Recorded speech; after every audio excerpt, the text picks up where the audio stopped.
우선은 영상 제목에 나와 있듯이 이번 컨텐츠 이거는 따로 준비를 했고요. 이번 겨울 이적 시장의 팔로우나 리뷰는 꼭 제 채널이 아니라 다른 채널에서도 흔히 볼 수 있는 컨텐츠였는데, 근데 이 팀들이 이 선수를 대체 왜 데려왔고 왜 실패했고 이 선수 왜 내보냈고 등등 이 사연은 잘 모르거든요. 그러니까 이 발생한 주요 이적들의 자세한 상황 같은 건 좀 알기가 힘들기 때문에, 그래서 저도 한번 공부할 겸 님들한테도 좀 더 색다른 쪽으로 다가갈 겸 PPT 퀄리티 존나 빡세게 넣고 해설을 할 거예요. 이적들 왜 했는지 등등. 물론 좀 놓치는 게 있을 수 있어요. 별로 중요하지 않다 생각해서 놓친 것도 있긴 하지만, 일단 순서대로 여기 나와 있는 것처럼 사전계획, 가격 선정, 실행력, 변수 대처, 이거 4가지 항목으로 이 이적 시장의 등급을 평가할 거고요. 여기서 말한 사전계획은 뭐냐면 말 그대로 이번 겨울 이적 시장 이거 어떻게 보낼 건지 방학 플래너 짜는 것처럼, 우리 이번 겨울 시장 얘 데려올 거고 쟤 내보낼 거고 뭐 이런 식으로 계획 짠 게 있을 거 아니야. 뭐 그런 거 평가할 거고, 두 번째로 가격 선정 같은 경우에는 이제 선수를 내보내거나 데려올 때 본인들이 노리는 매물과 보유하고 있는 매물, 이게 시장에서 어떤 가치를 지니고 있는지를 잘 알아야만 협상에서 또 우위를 점할 수가 있겠죠. 뭐 오프닝 비드를 적절하게 불러야만 협상이 잘 굴러간다거나, 그러니까 이건 FM을 많이 해본 사람들은 잘 알 거고, 그 실력을 평가하는 게 가격 선정. 그리고 실행력 같은 경우에는 기간이 한 달밖에 안 돼요. 이제 겨울 이적 시장은 여름 이적 시장 기간은 반도 안 되기 때문에 이 이적 시장을 얼마나 알차게 보냈는가를 따져요. 정확히는 스트라이커를 필요한다 하더라도 뭐 차선책을 노릴 수가 있고, 퍼스트 타겟을 노릴 수가 있고, 세 번째 타겟을 노릴 수가 있고, 뭐 그렇게 여러 가지가 있는데 그거에 관해서 어떻게 실행을 옮겼는지. 왜냐면 겨울 이적 시장 이번에 생각보다 좀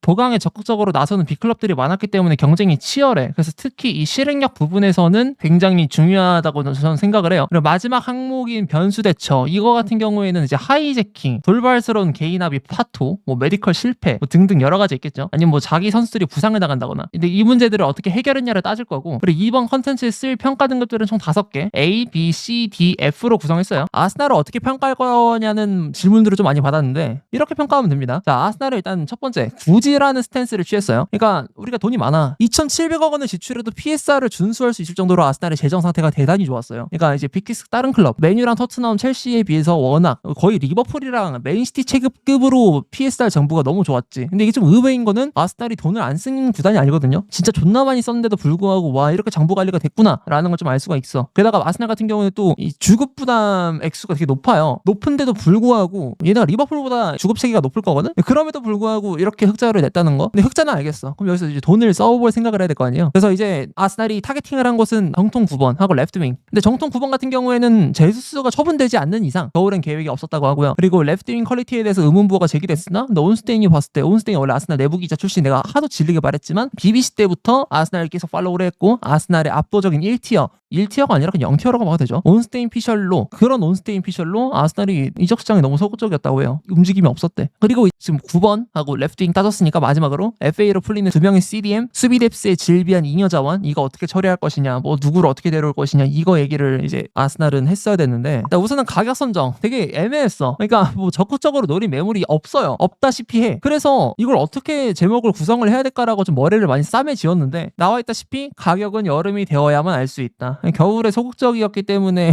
여름에 알 수 있는 매물들 말고 없었어. 정말. FA 명단, 조르지뉴와 파티는 기존 계약서 내용에 따른 FA로 풀려나고, 그리고 티어니는 좀 특이하게도 아스날이 호의를 베푸는 식인지는 몰라도 1년의 잔여 기간을 포기한 채로 FA로 풀어줬어요. 정확히는 1년 연장 옵션이 있었는데 이제 발동시키지 않는 이제 그런 방향으로 갔고요. 그리고 이강인을 노린다는 솔직히 생각보다 좀 주된 내용이 될 것 같아. 왜냐면은 뭐 레그니콜라스 쪽에서 뜬 기사기도 하고 무시할 부분은 아니고요. 그리고 생각보다 아스날이 이번 이적 시장에서 와킨스 말고는 노린 영입이 이강인 말고 따로 없더라고요. 생각보다. 그래서 이강인을 노린다는 소식과 함께 책정된 가격은 약 5천만 유로, 하나로 한 750억 원쯤 되고요. 근데 이게 PSG가 당장 놓아줄 이유도 없고, 그리고 아스날이 은와네리의 성장과 함께 사카 대체자 물색에 대한 압박도 줄어들어서, 그래서 자연스레 서로가 소극적으로 나오는 흐름이 형성되었고, 아스날은 선임대 후 영입 외에는 큰 관심이 없다고 나와 있죠, 기사에. 그렇게 자연스레 흐지부지행. 그냥 이것도 마침표가 찍힌 게 하나도 없어요. 그리고 실행력, 나 이게 제일 의문이었는데, 탑급 레프트윙인 흐비차 크바라츠켈리아가 매물로 나왔는데 왜 노리지 않았는가? 마침 레프트윙과 스트라이커의 기량 이슈가 있었던 아스날이라 찰스 와츠, 아스날 1티어죠. 이 사람을 비롯한 아스날 전담 기자들은 당연히 흐비차 크바라츠켈리아 영입을 시도할 것이라고 생각을 했는데 근데 가격도 보니까 무드릭이 80%밖에 안 돼. 무드릭이 1억 유로였거든요. 이게 8천만 유로였습니다. 근데 이 정도에 불과했던 터라서 당연히 움직일 것이라는 예상이 많았대요. 이 기자들 사이에서. 근데 아스날은 접촉도 없었어요. 하지만 이상하게도 테레관에서는 매물이 나오자마자 관심을 보였죠. 아르테타가 원하는 프로필이 아니었다고 하더라도 근데 이 정도 선수면은 데려와서 어떻게 변모를 취해볼 법도 했을 것 같은데 근데 이거에 관해서 좀 그 현지 기자들 쪽에서 많이 아쉬움이 있다고 해요. 아스날 팬인 기자들도 있으니까. 그리고 텔 같은 경우에는 뭐 이상하진 않을 수가 있는 게 뭐 장기 프로젝트를 구상을 했을 때 텔은 정말 좋은 파츠가 될 수가 있어. 왜냐면 아르테타가 기본적으로 레프트 윙 퀄리티 쪽에 원하는 부분은 킥감이 좋아야 되거든요. 근데 텔이 킥이 되게 좋아. 그리고 그거 플러스 텔 같은 경우에는 멀티 포지셔닝이 되긴 돼요. 완성도가 당연히 나이가 어리니까 아쉬울 수밖에 없는데 그리고 텔 같은 경우에는 나이가 어리잖아. 아스날이 생각보다 전반적으로 나이가 좀 있거든요. 지금 20대 중반 쪽으로 가고 있는 애들이 있는데 근데 여기서 이제 영건이 들어와야 될 것 같다는 생각을 했나봐. 그리고 수비랩스 보강 이거는 기존의 잉여 자원들이 판매되는 게 아니라면 시도하기 힘들었다고 해요. 그리고 수비형 미드필더 매물이라고 볼 수 있는 수비민들 영입은 여러 배나 이제 진행이 가능하다고 하고 주급되면 안 된다고 하는데 그거를 비드를 찔러보고 협상을 해도 되는 거잖아. 그리고 당연히 PSG보다는 주급을 더 낮게 줄 수도 있는 거고 또 아스날이 주급을 높게 주는 거? 그렇게 부담을 느끼는 팀도 아니라고 생각을 하고 좀 재정도 좋은데 애초에 뭐 협상 테이블에 앉지 않았다는 것에 관해서 사람들이 의문점을 표하는 거지. 왜 이렇게 했나? 그런 의견이 많대요 현지에서. 그래서 아스날이 선택한 건 뭐냐? 온몸 비틀기, 잇몸으로 씹기. 팬들이 제일 싫어하는 거죠. 정말 제일 싫어하는 거. 이거 좋아하는 팬 많지 않아. 내가 축구 유튜브 하면서도 많이 깨달은 건데 이거 좋아하는 팬 많지 않아요. 특히 리버풀 팬들 지금 욕 존나 하고 있고 그리고 막 맨시티 팬들도 왜 영입 안 하냐 이러면서 졸라 욕하잖아. 근데 구조적으로 따지면 이해가 될 만도 하거든? 근데 뭐 그거는 내 할 바 아니고 나는 이제 즉각적인 보강을 즉각적인 구단의 성장을 원한다. 팬들이 보통 이 즉각적인 성장을 가시적으로 확인할 수 있는 제일 좋은 방법이 이적 시장 영입이잖아요. 그래서 팬들이 보통 영입을 되게 좋아하고 온몸 비틀기 저 선택지를 되게 싫어하는데 어쨌든 1월에 생긴 변수들은 제수스의 시즌 아웃, 듀란의 이적으로 인한 와킨스 잔류 확정 정도가 있어요. 왜냐면 토미야스나 진첸코의 부상은 이전부터 존재해왔던 문제이기 때문에 겨울 이적 시장에 따로 발생한 변수는 아니라고 볼 수 있고 그래서 좀 스트라이커에 초점을 맞출 텐데 제수스가 1월 13일에 시즌 아웃을 당했지만 아스날은 뭐 와킨스 외에는 적극적인 접촉을 시도하진 않았어요. 그리고 셰시코는 겨울 영입 대상이 아니었으니까 당연히 배제가 될 거고 그렇게 됨으로써 9번 공백을 겪게 된 아스날의 문제는 뭐 하베르츠 온몸 비틀기 이런 식으로 극복을 하려고 했는데 근데 이게 이상하리만큼 다른 곳에서 문제가 터지죠. 레프트 윙 둘이 어제 리그컵 2차전에 누웠거든요. 정확하게 진단을 해봐야 되겠다만 부상 정보가 정확하게 나오진 않았어. 지금 만약에 걔네들이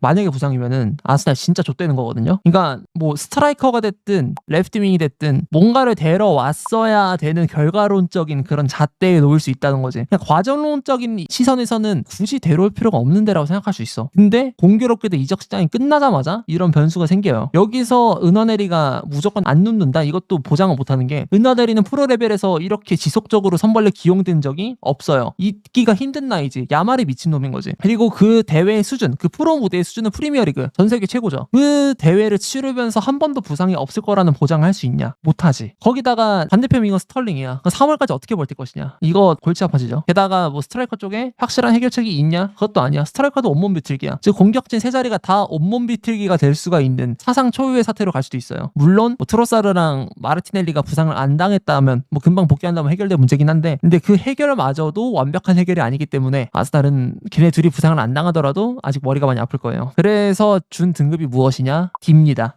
박하다고 할 수 있어. 근데 일단 결과론적으로 즉각적인 피해를 지금 보기 직전까지 왔고요. 그리고 뭐 돈이 없던 것도 아니었고 매물이 안 난 것도 아니었고 모라타 임대 제안을 받았으나 거절을 했어요. 모라타 같은 경우는 실력 미달이라고 할 수 있는데 난 모라타 실력 괜찮게 봐가지고 나는 괜찮을 것 같다 생각을 했어. 제시코랑 프로필이 비슷해가지고. 근데 아스날이 거절을 했다고 해요. 약간은 조금 너무 안일하지 않았나. 이것 때문에 지금 트로피 날아가면 어떻게 할 거냐. 이미 하나가 날아가긴 했지만 리그컵. 근데 리그 레이스 아직 안 끝났고 챔피언스 리그에서 혹시 모르거든. 그만한 변수를 겨울 이적 시장에서 찾아본다는 건 엄청 위험한 판단이긴 하지만 그럼에도 불구하고 팬들 입장에서는 딜을 충분히 줄 수 있을 만한 상황인 거지. 부상도 그만큼 나오고 있고 라이스 또 언제 누울지 모르고 이렇게 갈리게 되면 어느 정도 납득은 다들 하실 것 같아요. 근데 1하고 보기에는 난 그게 있어. 1하고 보기에는 그래도 뎁스 자체가 너무 훌륭해서 여기서 데려왔을 때 2년가 될 수가 있어서 그래서 안 데려온 게 있기 때문에 2까지는 에바다. 그래서 난 1을 안 주고 D를 줬어요. 적당한 것 같습니다 개인적으로.